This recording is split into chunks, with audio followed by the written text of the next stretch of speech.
இப்படி வந்து வெள்ளைப்பூண்டு உரித்து வச்சுருக்கேன் சரிங்களா. அந்த வெள்ளைப்பூண்டை அப்படியே வந்து போடுவோம்.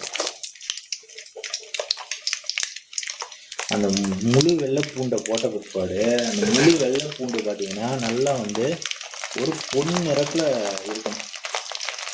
பொன் நிறத்தில் வந்து அதை அப்படியே கோல்டன் ப்ரௌன் கலரில் வந்த பிற்பாடு ஒரு 10 வெங்காயம் எடுத்து பார்த்தீங்கன்னா, கொஞ்சம் பெரிய சைஸ் வெங்காயமும் இல்லாமல் ரொம்ப சின்ன வெங்காயமும் இல்லாமல் நடுத்தரமான வெங்காயம் அதை எடுத்துக்கிட்டு ஒரு 10 வெங்காயம் நல்லா பொடியாக நறுக்கி வச்சுக்கணும். பொடியாக நறுக்கி வச்சுட்டு அது பாருங்கள் கோல்டன் ப்ரௌனில் வந்துருச்சா. இந்த கோல்டன் ப்ரௌனில் வரும்போது அந்த பொடி வெங்காயத்தை பாருங்கள் இந்த வெட்டி வச்சுருக்கேன்னா நல்லா பொடியாக இது அப்படியே வந்து நம்ம போட வேண்டியதான்.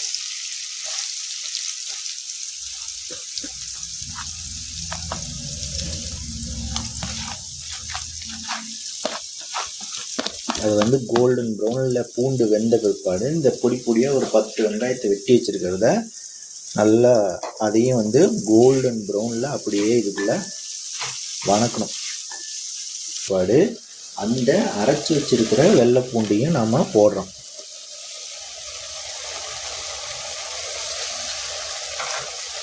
அதையும் வந்து கொஞ்சம் வணக்கணும்.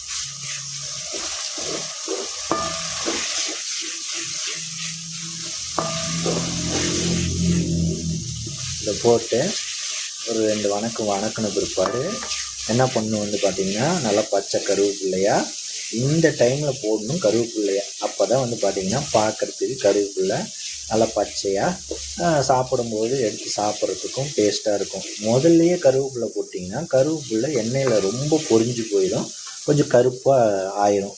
இப்போ கருவேப்பில்லையே போடுவோம்.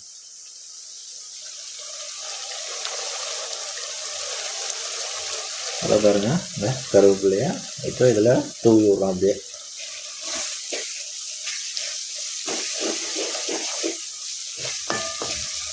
இப்போ கொஞ்சம் அடுப்பை குறைச்சி வச்சுக்கணும். ஏன்னா கொஞ்சம் அடி பிடிக்கிற மாதிரி தெரியும். அடுப்பு கொஞ்சம் குறைச்சி வச்சுக்கணும். இப்போ கருவேப்பிலையும் போட்டோமா, கருவேப்பிலை போட்டு கொஞ்சம் நேரம் அப்படி ஒரு வணக்கி விட்டுட்டு என்ன பண்ணோம்னா அப்படியே அந்த எண்ணெயெல்லாம் பிரிஞ்சு வரும். மறுபடியும் வெள்ளை பூண்டு சேர்த்து அந்த வெள்ளை பூண்டு ஓரளவு வந்து மிக்ஸ் ஆகிருக்கும் நல்லா. இப்போ என்ன பண்ணணும்னா இந்த பாருங்கள் கொஞ்சோண்டு மஞ்சத்தூள், ஒரு 1.5 ஸ்பூன் வந்து மிளகாத்தூள், ஒரு 1.5 ஸ்பூன் தனியாத்தூள், அது எல்லாத்தையும் போடுறோம். இது எல்லாத்தையும் போட்டுட்டு அப்படியே ஒரு கிண்டுறோம். கொஞ்சம் சிம்மில் வச்சு கிண்டுங்க. அப்படியே எப்படி பாருங்கள் சவச்சவன்னு வெள்ளை பூண்டு சட்னி எப்படி இருக்குது. இப்போ இந்த டைமில் தான் வந்து பார்த்திங்கன்னா நமக்கு வேணுங்கிற அளவுக்கு உப்பு சேர்த்தணும். உப்பு வந்து பார்த்திங்கன்னா கல் உப்பு வந்து சும்மா அளவு தெரியுங்களா, ஒரு 4 விரக்கடைக்கு கொஞ்சோண்டு ஒரு அரை டீஸ்பூன் மாதிரி உப்பை கொஞ்சம் சேர்த்து விடணும்.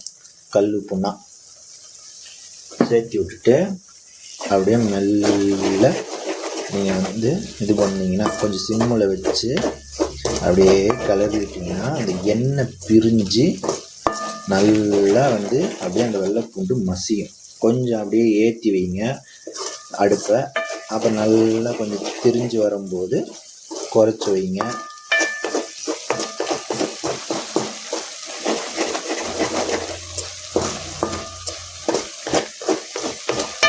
எப்படி சவச்சவன்னு இருக்கா வெள்ளை பூண்டு சட்னி. இதை நீங்கள் வந்து தோசைக்கு தொட்டு சாப்பிட்லாம், அடுத்து வந்து பார்த்திங்கன்னா இட்லிக்கு தொட்டு சாப்பிட்லாம், சப்பாத்திக்கு தொட்டு சாப்பிட்லாம், ஏன் சாப்பாட்டுக்கு தொட்டு சாப்பிட்லாம், ஹைலைட்டாக தயிர் சாதத்துக்கு தொட்டு சாப்பிட்லாம். இப்போ வந்து 400 ml நல்லெண்ணெய் ஊற்றினேன். இப்போ இன்னும் கொஞ்சம் சேர்த்தி நல்லெண்ணெய் ஊற்றினோம்னா ஒரு பாட்டிலில் அடைச்சி வச்சு வேணுங்கிற டைம்லாம் எடுத்து சாப்பிட்லாம். செம்ம டேஸ்ட்டாக இருக்கும். எப்படி திரிஞ்சு சவச்சவன்னு வருது பார்த்தீங்களா. அப்படியே கொஞ்சம் அடி பிடிக்கிற பக்கம் வந்துச்சுன்னா அப்படியே எண்ணெய் பிரிஞ்சு வருது தெரியுதுங்களா.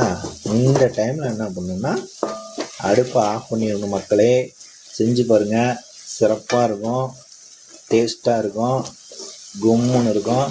அடுத்த ஒரு ஈஸியான வீடியோவில் சந்திப்போம். வணக்கம் மக்களே, நான் உங்கள் ஆதித்யா.